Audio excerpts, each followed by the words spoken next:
In this video, you will learn the proper procedure of safely setting prefab wall panels with the crane. So on the SOP, standard operating procedure for setting walls, you should have already read through this. We've already formed a game plan, and we've come up here and we've staged our material. So here you can see all of our walls are pre-staged in order that we've already determined to make sure its efficiency and the flow of flying the walls will work out well. So we've got all of our walls staged out. We've already had people come through and drill all the holes out for the J-bolt. Over here, we've got material staged out of the way, a cut station set up. We've got 2x4 for window bracing and extra bracing. On the other side, we have 2x6 for installing top plates. We also have an extra stack of turnbuckles for when we actually start installing them on the walls over there. Before we get started, there's a few things that you need to know. First, what kind of a surface you're working on, what kind of a deck. Today, we're working off of a PT deck. This is a post-tension slab. It's important to know what kind of deck you're working off of because it changes the way that we have to set the wall, the way that we have to secure the wall to the ground with braces. So with this being a PT slab, we are not allowed to drill into the PT slab. We are not allowed to nail blocks into the ground. So all of our braces are going to have to be installed on top of J-bolts. If you're working on a regular slab, like a slab on grade, normally you would use some 3-inch blue screws, and you could just use a roto hammer, drill a hole through the turnbuckle and install those blue screws. So if you're working on a wood deck on the second floor, what we'll do then is cut some random blockage, maybe 2 to 3 feet. The important thing to remember with the blocks is it needs to be a little bit wider than what your standard joist layout is. So if it's a 16-inch joist, maybe go about 20 inches because you don't want to be nailing into the very ends of the block so it doesn't split. So on the deck, you would nail your block down, make sure that you nail down into the joist. And then once you have that, then your brace would nail to the block on top. Since we can't shoot into the deck, this is a regular anchor bolt or J-bolt that's already in the deck. So we have to make sure all of our turnbuckles are attached to these. When you go to set the next wall, is your brace in the way? So you got to be really thinking ahead, making sure that you're not getting in your own way on the next wall. So the next thing we need to look at before we get started is safety. So today we're working on the second floor deck, so we're about 20 feet off the ground right now. So fall protection is going to be a key component to what these guys are doing today. For example, here's one of our anchor systems here. It's a free spinning, so you can spin all the way around so it won't get cut up on anything. So with the fall protection, you can see we got quite a few guys out here, so it's extremely important to make sure that these guys are not crossing their lines, to make sure they're staying organized, make sure they're not getting a whole bunch of stuff in their way like turnbuckles, extra ladders in your way, stuff for the ropes to get snagged on. So as they're moving, they are keeping it clean, keeping extra stuff out of the way. So here we have the rigger getting the next wall ready. This is one of our pre-engineered shackles that we use with engineered screws. These screws are designed to be used 5 times. After the 5th time of use, we have to throw them away. Every time the rigger installs a screw, he puts a hash mark on it.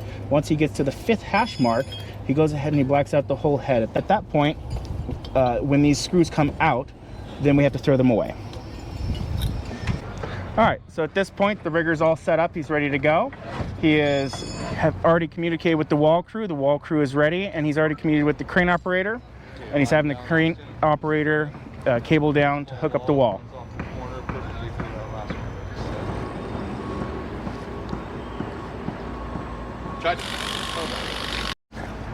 So at this point, the wall is in position. The rigger, or now signalman, is now communicating with the crane operator and communicating with the wall crew, making sure their hands and feet are clear.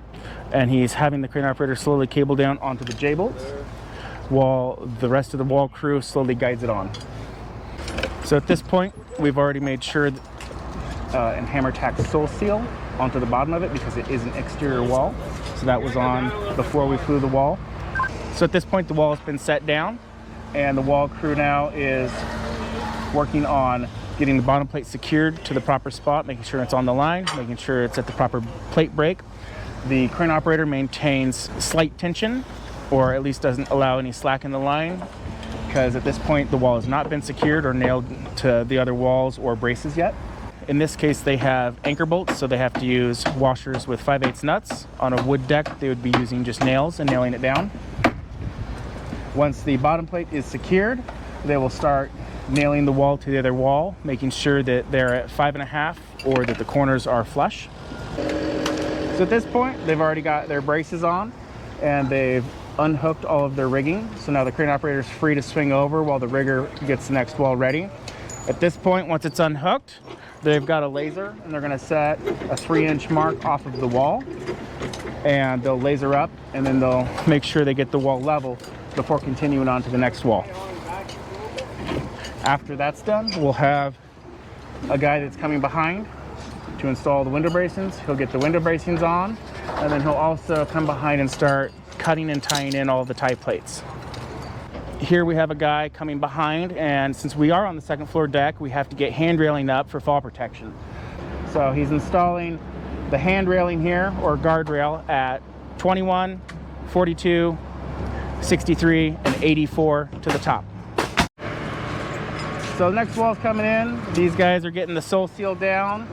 They weren't able to get it on the wall before it flew, so they're getting that down. He's grabbing the tag line, maintaining control, spinning the wall around to where he needs it, getting it in position. He's communicating with everybody else around him to make sure nobody gets knocked off the deck. So the wall's in position, ready to come down. So we got the guy on the radio to the crane operator. He's not touching the wall, hands off. He needs to make sure he's back far enough he can see everything that's going off so he can stop it at any point. So right here we had one of the J-bolts laying in a stud pack. So instead of taking the J-bolt out, we went ahead and we're just installing glue on it to get a better, just one extra thing to help hold it in there. Now everything's ready and they're going to go ahead and lower the wall.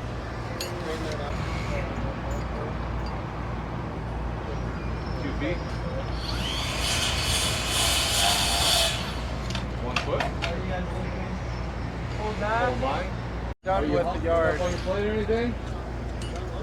So at this point now, wall's down. They're going ahead and they're putting their washers and nuts on. He's adjusting the plate in and out to make sure it's on the line. They've already made sure that the plate brake is landing at the right spot. So at this point, Connor's just flushed up the two walls together. He's nailed them together. They're secured. That part of the wall is good. Now they're going to go ahead and get this brace and attach it onto the right side of the wall here. And at that point, they'll be able to have the crane operator cable down and unhook the rigging.